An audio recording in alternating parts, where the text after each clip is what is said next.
We're clear. Alrighty. And we're live. What is up, everybody? Welcome to this week's episode of Benny in the Booth podcast. Just getting everything set up and we'll be ready to go. Hope everyone's day is going well, week's going well. Happy early Hanukkah to all the Jews out there. And happy early Christmas. I mean, I don't celebrate Christmas, but happy early Christmas to those who celebrate that holiday. As both are, well, Hanukkah starts tomorrow, Christmas is tomorrow, literally.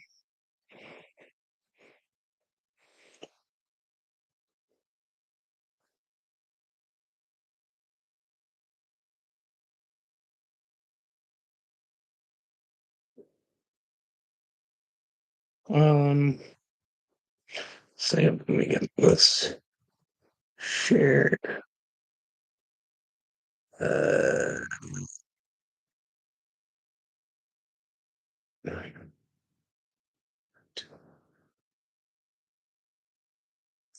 straight. Okay. Almost done setting up.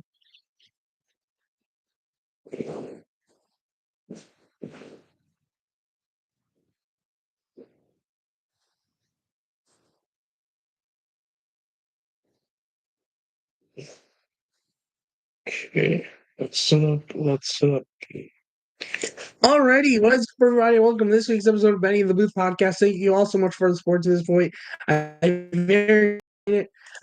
We've got a whole lot to talk about, so let's get into it. I have saved both the Twins and the Rangers for today's daily walk off for the podcast. So let's get into it. So the categories for today are franchise top 3 appearances for catcher, 24 plus win seasons with the Twins, 24 plus save seasons with the Twins, and played for the Cincinnati Reds. Player options are Mike Trombley, Joe Mauer, Jim Cott, Earl Battey, Juan Castro, Orlando Cabrera, Muddy Rule, Eric Milden, Rick Aguilera, Jim Perry, Bob Groom, and Mike Marshall. So one thing I already know already, Mauer's a catcher, so he's going to be there. Aguilera, I believe, is a starter. Marshall's a starter, I believe. Cott's a starter. Cabrera's a regular hitter, not a catcher, so he would be for Reds. Um,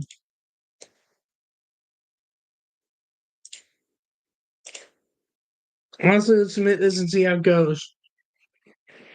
Not much progress made. Okay.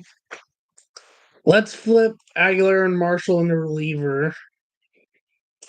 And flip these two and see how that goes. Okay, a little more progress made. I think Jim Perry's gonna be a starter. Money Rule, let's see, says the catcher, and see how does this go. Okay, so made some progress. So franchise top 3 appearances for catcher Joe Mauer, Muddy Rule, and Earl Battey. So we have that out of the way.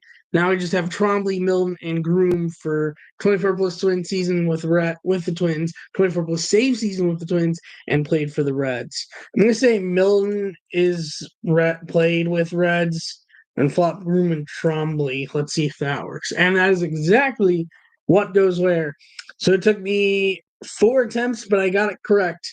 For 24 plus season with the season with the Twins is Bob Groom, Jim Perry, and Jim Cott.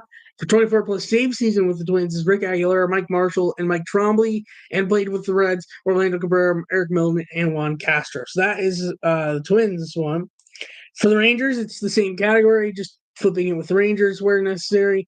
And then, of course, but still, where it is play with the Reds. The options I have here: Rick Helling, Shin-Soo Choo, Jim Sundberg, Joe Nathan, Gino Petrali, John Wetland, Kevin Brown, Jim Kern, Lance Nix, Marlon Byrd, Fergie Jenkins, and Ivan Rodriguez. Things I know off the bat: Kevin Brown's a starter, Joe Nathan's a starter, Fergie Jenkins is a starter, John Wetland is a starter. Shin-Soo Choo's going to be playing for the Reds because he's not a catcher. Helling, I'm pretty sure, is a starter. Ivan's going to be a catcher. Nix is going to be an outfielder. And let's see how this goes. And I actually get it perfect on one attempt. How about that? So the answers for each category: franchise's top three appearances for catcher: Ivan Rodriguez, or I know him as Pudge, Gino Petralli, and Jim Sundberg for 20 plus win season for the Rangers; Kevin Brown, Fergie Jenkins, and Rick Helling for 24 plus save season with the Rangers; Joe Nathan, John Wetland, and Jim Kern, and played for the Reds, Marlon Burke, Shin-Soo and Lance Nix. That's it for Daily Walk-Off. Let's shift over to today's grid, which, lucky enough, today involves the Cubs. So that kind of makes things a bit easier. The other tiles, though, with the Cubs on top, is Reds, and then also 100 plus RBI season batting. And going down is Orioles, Marlins, and 40 plus homer season batting. So let's just get the Cubs tab out of the way. Cubs and Orioles. I could go Rafael Palmeiro.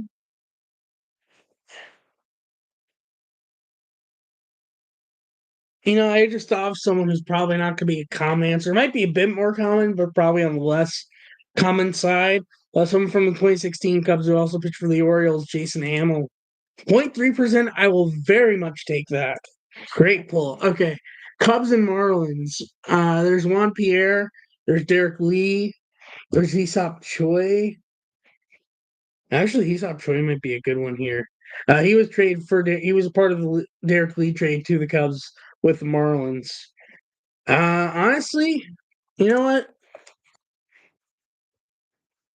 Let's use him.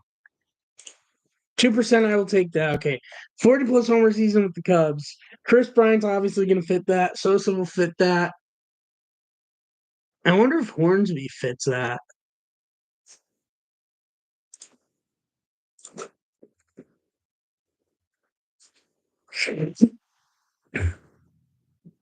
Or did he not reach that high with the Cubs? No.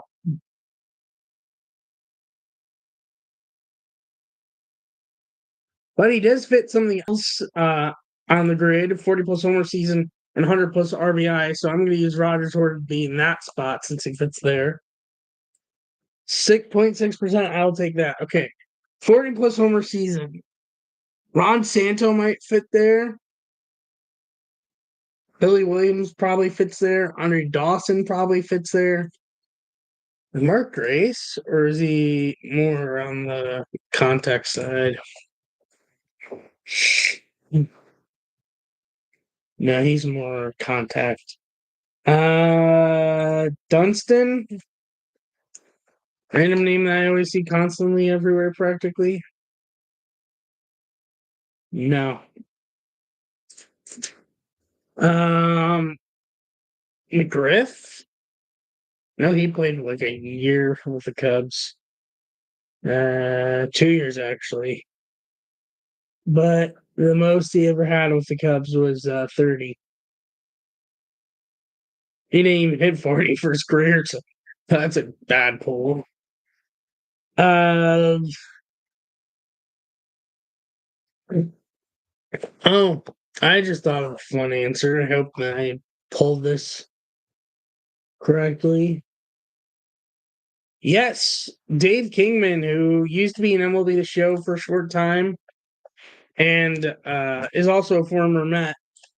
8%, a bit high, but I will take it. Okay. Orioles and Reds. Eric Davis fits here.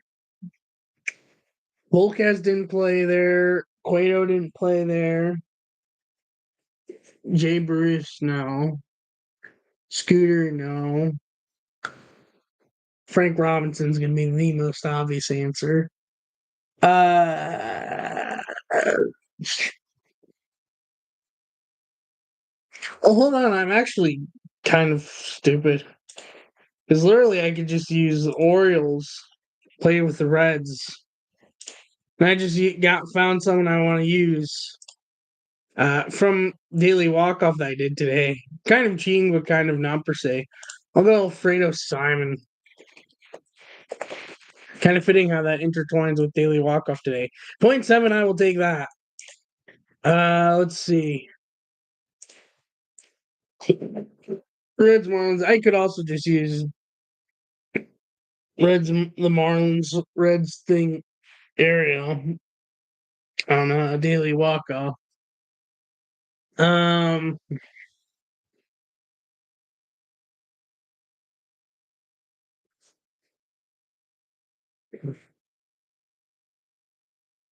hey, you know what?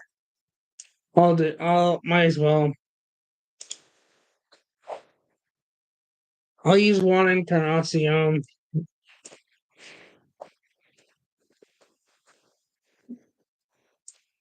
3%, I will take that.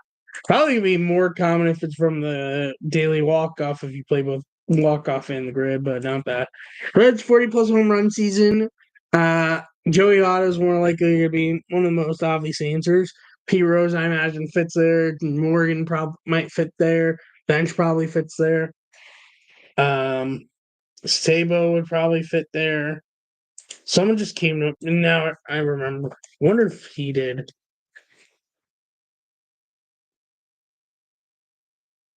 No.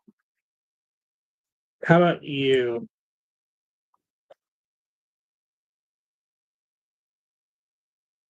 No. How about you?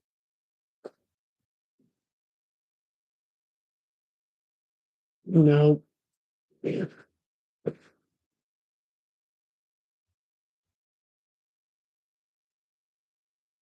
About you? No. Tucker?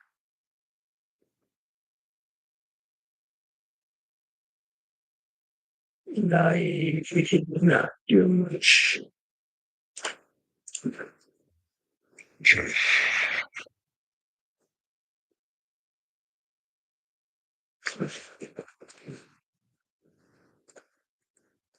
What about you? Mm-mm. Oh, Paul O'Neill started his career with the Reds and then finished with the Yankees. Nope. That would have been a fun poll if he fit. Eric Davis probably fits, but I don't want to use Eric Davis.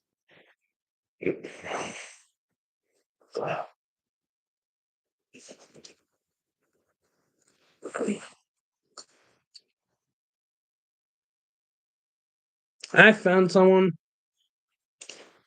MLB The Show legend, Tony Perez. 4%. I will take that. Okay, 100 plus RBI season for the Orioles. I could go Chris Davis. I imagine probably Brady Anderson fits here. Brian Roberts might fit here. Um, Adam Jones probably fits here.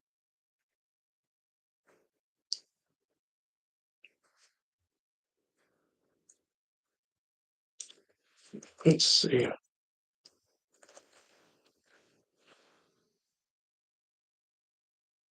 No, he doesn't actually.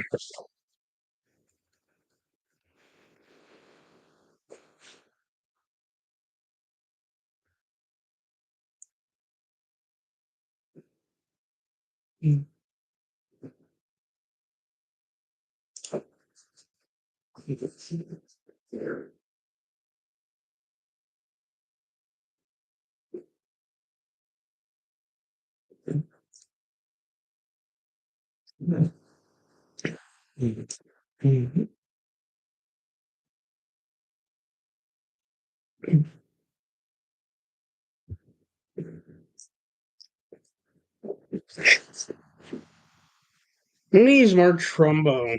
I have a feeling it might be high. 2% surprisingly low, but I'll take it. Okay, Marlins 100 plus RBI season. My safe to assume Derek Lee would have done it. You know what? I'm just gonna risk the biscuit. Survey says he did not. Okay. So yeah, 8 out of 9. Top answers for the grid. For today, Orioles Reds at 38% is Frank Robinson. Orioles Cubs at 17% is Jake Arrieta. I don't know how I didn't remember that one. Orioles 100 plus RBI season batting is Cal Ripken Jr. at 18%. For Marlins Reds at 22% is Johnny Cueto. For Marlins Cubs at 19% is Moises Alou. That's another one I should not have forgotten. At Marlins, not 100 plus RBI season batting is 41% is Giancarlo Stanton. 40 plus homer season for the Reds is Adam Dunn. 40 plus homer season at 29%. 40 plus homer season for the Cubs at 42% is Sammy Sosa. And 40 plus homer season with 100 plus RBIs in a season at 8% is Barry Bonds. So that is today's Immaculate Grid. And now, as for batter ups and strike zone. So this is for 2004. I'm basically given a pitcher motion or batting motion, and I have to figure out who it is. So this one, I'll admit, I have seen before while I was trying to load this page. I believe I know who this is in Cliff Lee, but I might be wrong. Let's see if I get it first try. It is not Cliff Lee, but it is someone in the AL Central. Is it going to be someone from the White Sox? No. Is it going to be someone from the Tigers? I think it would be Tigers at that time. No. Is it going to be someone from the Twins? Yes. Is it Johan? Yes. Oddly enough, from the game, one of the last playoff games the Twins have won in their history. Okay, so that's 2004 batter up. How about regular batter up? I have a guess I don't think is going to be correct, but it can at least get me in the right track. Taylor Ward kind of has similar. I don't think it's Ward, but at least get me somewhere. It does not get me anywhere, except just telling me that's NL. Is it NL Central? No. Is it NL West? Yes. Okay. Is it a Rocky? No. Is it a Diamondback? No. Or yes. So either Sabe's shortstop or third, and I just realized who that is based on team. Yep, Eugenio Suarez. Oddly enough, this is clip is from 2023, but I realized once I got down to the team, I should have probably realized that one earlier. Okay, and as for today's strike zone for active players,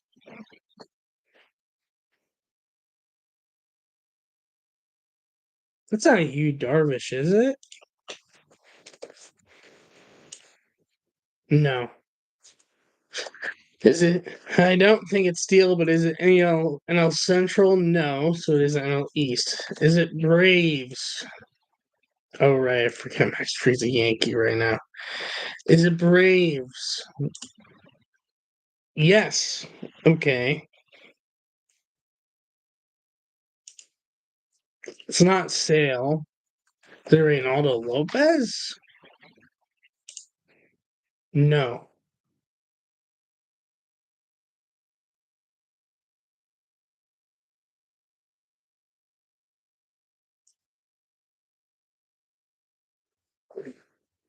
Oh, you stupid dummy. Spencer Strider. I just don't recognize it because he didn't even pitch at all this year much. There we go. All right, well that is up strike. So that is everything for today's episode of the podcast. So let's dive right into the CFP. If you have not caught it, by the way, I put in immediate reaction to the Ohio State game, which we're going to talk about. But if you want to see my immediate reaction, which came out the day after, just because I couldn't do it, or no, it came out that night. Link is in. It's in my YouTube channel. It's also in my TikTok.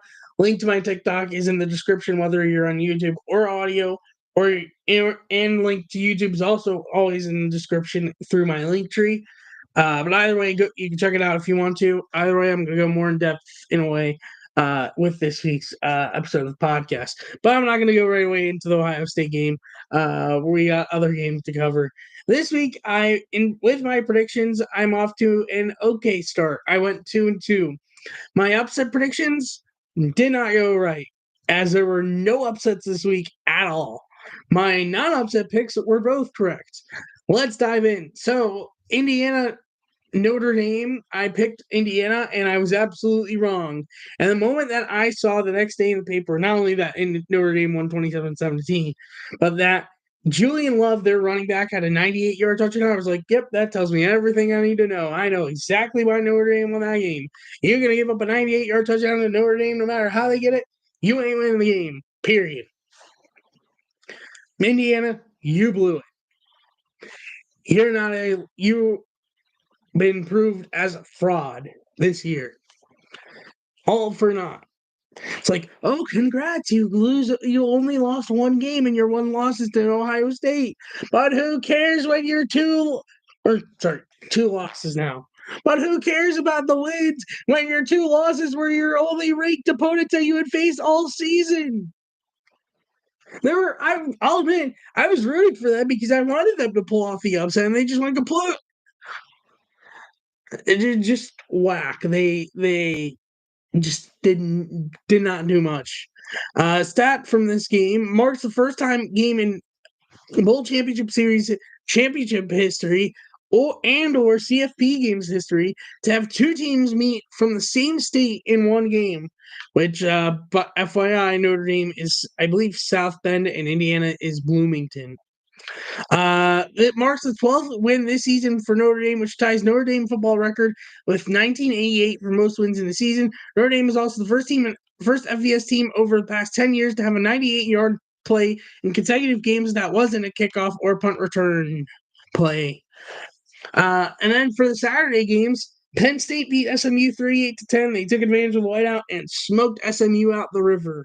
It was not even much of a competition. And I was just like, really? The two upsets I predict, neither happens. Neither upset happens. It's just like hilarious. Like, at least no upsets happen. But like, it was just like neither. Like, you think, okay, at least one you'll get. And it's like, nope, neither. Crazy. I don't even have much to say about it. Texas did beat Clemson 38-24. And then, of course, Ohio State hammered Tennessee 42-17. This game was not a competition at all, as Jeremiah Smith became the fourth freshman receiver in CFP games history with 100 plus receiving yards and 2 receiving touchdowns. And he had 6 catches for 102 yards and 2 touchdowns in this game around, which he just went off. And the funniest part is Tennessee was talking all smack this week between, oh, it's going to be Rocky Top North. It's going to be Neyland North. We're going to checker the horseshoe. And they just went kaput the entire game, which FYI I did get to watch because it was after Shabbos, but they just did nothing the entire game, and it was just hilarious to watch. And what's hilarious even more is like they had half the fans, or close to half the fans there, were Tennessee, and yet they were just shut the entire game because the only thing they did right was a pick that even debatably is debated whether it should have been a pick or not. And then they get a touchdown eventually going into halftime where they get the ball and you think, okay, this is going to be interesting. And then all of a sudden they don't even score until trash time. They got that last touchdown, not until trash time. And they just blew it. They flat out blew it. They embarrassed themselves, and they should be held back from talking smack for the next umpteen amount of years. I don't know how many years, but you pick the number. But that is crazy how you talk that much smack and you talk the talk, but you don't walk the walk at all. Just hilarious. And I was just enjoying every moment of it, pretty much. And what's funny is there were fans of Tennessee that already left at 21-zip. Now, in hindsight, it's not that stupid, but at the time, that's kind of stupid given how much ticket prices were. I mean, they're like $200, $300 for cheapest tickets, meaning it's going to be more the lower you get down. Though the funniest thing I saw was apparently if you wanted to get on the field pregame for like high fives and stuff in that game, that was only like $750. I'm like, now I didn't go, of course, because I don't live in Columbus, and even if I did, there's no guarantee I would have gone. I'm good chance I would have gone. But honestly, if I was in Columbus and I was going to the game, I might have considered that. $750 for that and for a CFP game, that's a steal. I would have thought at least $1,000. It's like, nope, $750. I mean, don't get me wrong, that ain't cheap by any means necessary, but that's a steal compared to how much it probably should be. I don't know, that's just funky. But that's the story from the first round. I went 2-2 predictions. So I will update my bracket so you can see what that's looking like. No major team of advancement had been knocked out. At least I had advancing that lost. I didn't have them going that. I didn't have them going further, so it didn't harm my bracket that much. I didn't have SMU beating Boise, and I didn't have Indiana beating Georgia. So that sticks still, anyways. That I would have Georgia, Boise State in the Orange Bowl, and it still sticks that I could have Ohio State, Texas in the Goodyear Cotton Bowl Classic. But those are the matchups.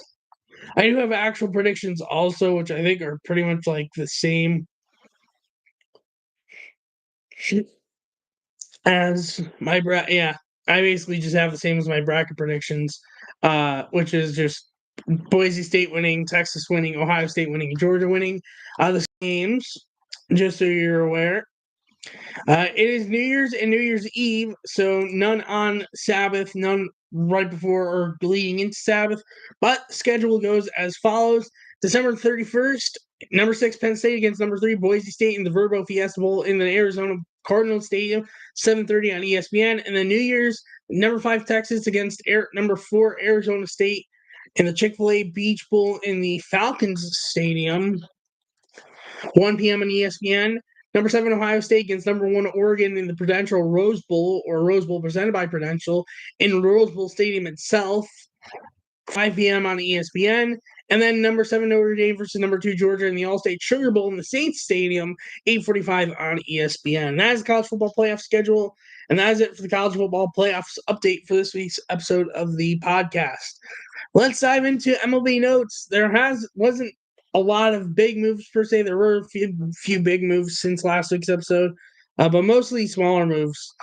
Josh Walker signs with the Blue Jays on a 1-year deal. Eloy Jimenez signed with the Rays on a minor league deal after getting traded to the Orioles at the deadline. Did not do much for Baltimore. We'll see if he does anything for Tampa. Walker Buehler signed with the Red Sox, 1 year, $21.5 million after he was to maybe sign with the Yankees, ends up signing with the Yankees division rival, but then again, they've upgraded the rotation more than enough to the extent that they'll be fine. Patrick Sandoval signing with the Boston Red Sox, 1 year, $18.25 million. Paul Goldschmidt signing with the Yankees, 1 year, $12.5 million, more likely solving their first base issue. But they also traded for Cody Bellinger. They got an absolute steal where the Cubs are paying for his entire contract for this year and next year, and all they got in return was Cody Petit. It's just like, what in the world? And I also did post an immediate reaction to that trade, both on YouTube and TikTok, so go check that out if you want to. My reaction was just like, what? That's a fleece. Like, what are you doing, Cubs? You absolutely got fleeced on that trade. You let them just steal Cody Bellinger practically for nothing. Like, what are you doing? What are you doing, Cubs? I don't know. Jonathan Loáisiga re-signed with the Yankees for another year. Yankees traded catcher Jose Trevino to the Reds for reliever Fernando Cruz and Alex Jackson. Jose Trevino was just all defense, and they traded him for another all defense catcher, but also for a reliever who gets a lot of strikeouts when they did not get a lot of strikeouts from their bullpen last year. For first baseman Carlos Santana is coming back to Cleveland on a 1-year, $1.12 million deal, and they traded their first baseman Josh Naylor to the Arizona Diamondbacks for Slade Cecconi and a 2025 competitive balance round B draft pick, which I can kind of understand why they trade Naylor, being he's a free agent coming up soon. But I would rather Naylor than Santana because Naylor is still young, and like, as much as he's not as good defensively, but still, like, I don't know. I think they're making the wrong move in the long run. But we'll see what happens. Bryce Wilson signing with the White Sox 1 year, $1.05 million. First baseman Christian Walker signing with the Astros 3 years, $60 million, which took away Walker from potentially being with the Yankees, also limiting Alonso's market of signing, and honestly probably leading to him just re-signing with the Mets at this point. I don't know if he's really going to go anywhere at this point, given not many teams are still looking for first baseman. Infielder Gio Urshela signs with the Oakland A's 1 year, $22.15 million. DH Jock Peterson signing with the Rangers 2 years, $37 million. Hobie Miller signing with the Rangers for a year. Sean Armstrong signing a year contract with the Rangers. Eric Wagaman signing with the Marlins on a 1 year minor league deal. Sean Manaea re-signing with the Mets, 3 years, $75 million. Big move for the Mets. They also had Griffith Canning on a 1 year, $4.25 million deal. The Rangers traded Nathaniel Lowe, first baseman, to the Washington Nationals for Robert Garcia. This is a very interesting trade that they made. I do not have much to say about this. Really, I don't know much what to say about it. It's kind of odd. Signed with the Washington Nationals 1 year, $9 million. He was great out of the bullpen at the end of last year for the White Sox, but apparently he might be moved back to the rotation. We'll see. The Marlins traded with starting pitcher Jesus Luzardo and catcher/outfielder Paul McIntosh to the Phillies for Starlin and Cal, shortstop and outfielder Marion Boyd. Outfielder Max Kepler signs with Phillies 1 year, $10 million. Joe Ross, not Jose, signs with Phillies on 1 year deal. Outfielder Andrew McCutchen re-signs with the Pirates 1 year, $55 million deal, and Giovanni Gallego signs a minor league deal with the LA Dodgers. That is it for the MLB notes. Now for NFL Weekly Recap. Chargers beat the Broncos 34-27. Chargers have recorded at least 20 points in their last 12 games. The only longer such streak in NFL history was a 14-game run by the Cowboys between 2001 and 2013. Justin Herbert's 1,891 pass completions is the most for a QB in NFL history before turning 27. Chiefs beat the Texans 27-19. Xavier Worthy scored his 8th touchdown this season. That's the most scrimmage touchdowns by a rookie on a defending NFL champion since Hugh Gallardo of the 1941 Bears. Chiefs are also the second team in NFL history to play games on 6 different days of the week, where they will not be playing on a Tuesday. They're going to be playing on Wednesday coming up. Or playing tomorrow, literally, because of Christmas. Joining the 1927 football version of the Yankees. Yes, there was a football version of the Yankees, and I found the Wikipedia page on them, and I'm going to share that with you guys here. Here we go. So it didn't last long, 1926 to 1929. They basically did this in their second year around. They had actually some solid success in their first 2 years, but then had bad success in their third year.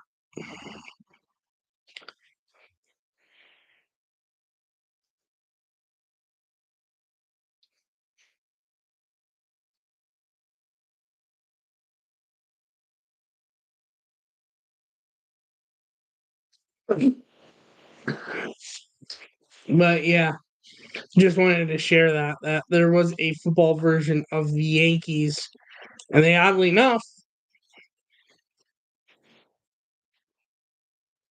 played in Old Yankee Stadium.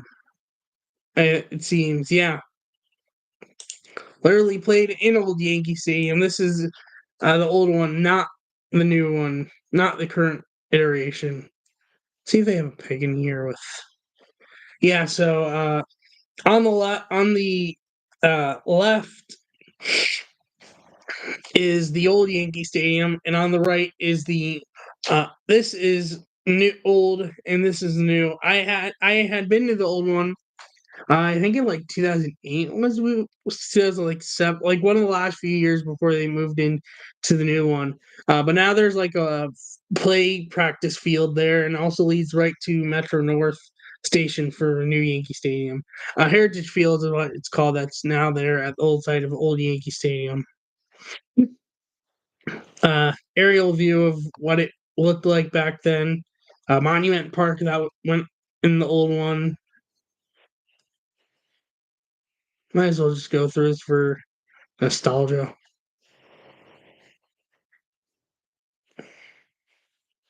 Notre Dame Army, even an old Yankee, now they play a new too. Early days of old Yankee Stadium.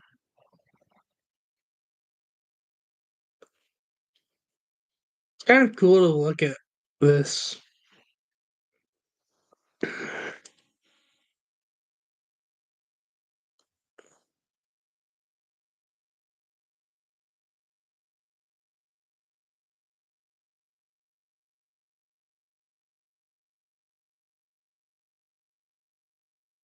Oh, that's interesting. But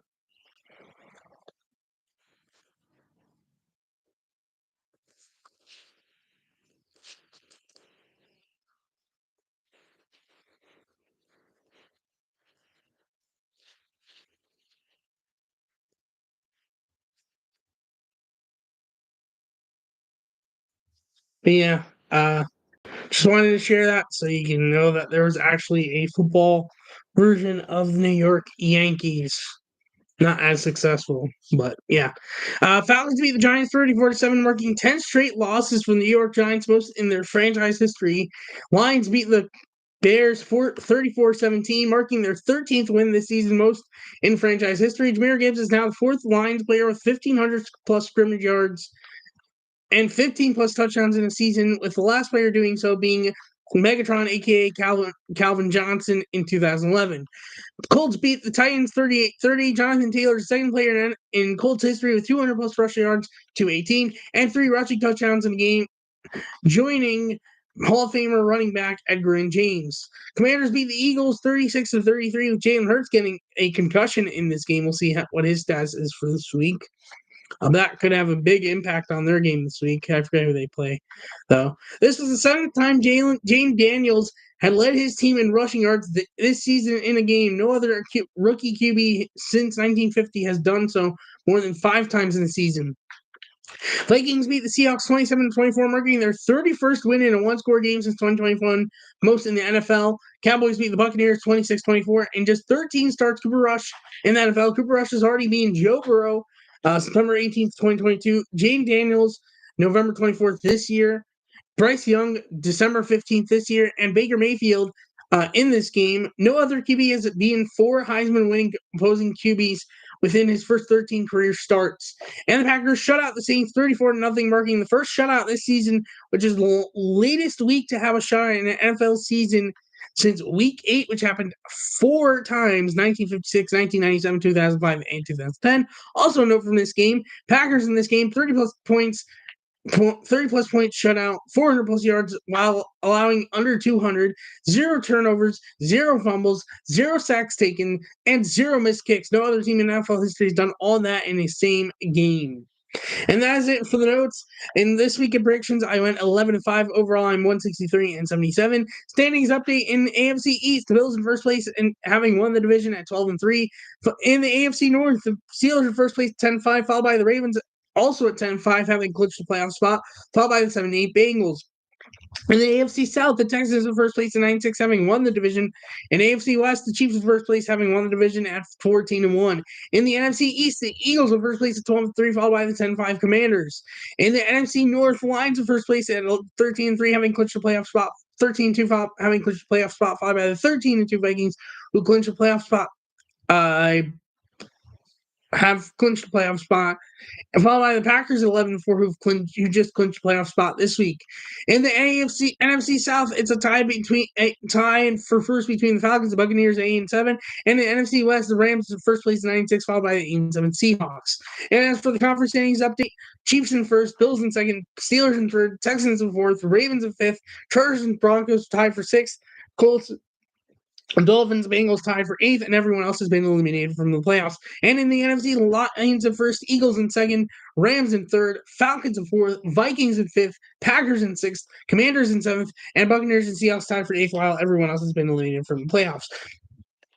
And as for Week 17 predictions, games for Christmas Day, Chiefs at Steelers at 1 p.m. Both games are going to be on Netflix, FYI. I have the Chiefs. Ravens at Texans, 4:30 on Netflix. I have the Ravens. Thursday Night Football, Seahawks at Bears at 8:15. I have the Seahawks.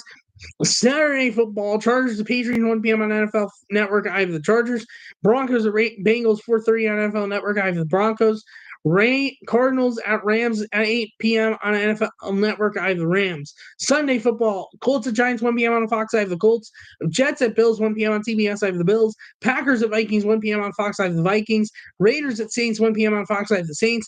Buccaneers, Panthers at the Buccaneers, 1 p.m. on CBS. I have the Buccaneers. Titans at Jaguars, 1 p.m. on CBS. I have the Jaguars. Falcons at Browns, 4:05 on CBS Peacock. I have the Dolphins, not Falcons, Dolphins. Cowboys and Eagles, 4:25 on Fox. I have the Eagles, though that could change depending on Hurts' status, whether they win or not, but we'll see. Sunday Night Football, Falcons at Commanders at 8:20. I have the Commanders, and Monday Night Football Lions at 49ers at 8:15. I have the Lions. That's it for this week's episode of the podcast. Thank you so much for watching and listening. If you're new on YouTube, leave a like, hit the subscribe button, leave a notification button so notified when I go live and or post a new video. If you're new on audio, follow the podcast, leave a review, hit notification bell so you're notified when I post on there. Thank you so much for watching and listening. I will see you next week's episode 154. Bye.